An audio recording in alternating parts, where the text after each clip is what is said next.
Super Sebring, round 6 of the FIA World Endurance Championship.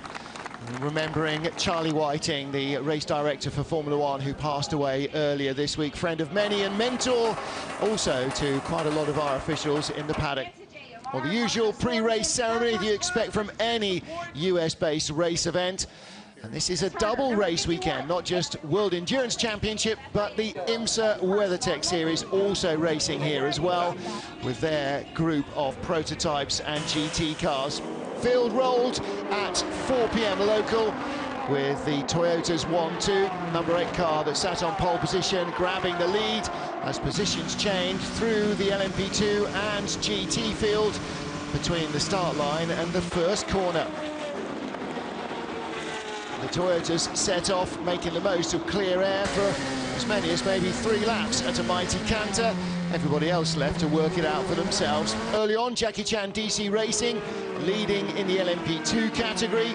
1-2 on the grid ahead of Senior Tech Alpine, but it was anybody's bet who was going to come out on top of 2 mighty GT Pro and AM scraps. Aston Martin in the AM class working its way through the top 3 cars, which were all Porsches. And as tyre wear continued to play a factor, the balance of power changed. Early pit stop for the number 1 Rebellion car with a gearbox actuator issue. Also for the 38 Jackie Chan DC Racing car with a similar problem. Lots of close wheel-to-wheel racing between professional drivers in top-level GT cars. And the Jackie Chan DC Racing car making a number of first-hour pit stops, tracing an electrical problem. Ford versus BMW versus Porsche at the top of the pile, with the Corvette dropping down the order. A little bit of early contact, no further action taken. The stewards saw that as a mere racing incident. And at the end of the first hour, wholesale pit stop changes for the GT field. Driver changes galore.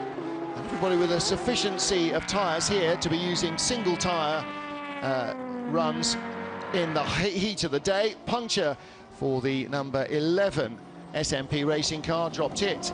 Cost it half a dozen laps. And the battle for the GT honours continues. Ford's Andy Prio out front at the moment. In the battle for 3rd place, Rebellion leapfrogged the SMP car after the pit stop, only then to get caught out in traffic. And it is still Team Project One that leads in the GTE AM class, with Toyota's number 8, Fernando Alonso up, pulling away out front.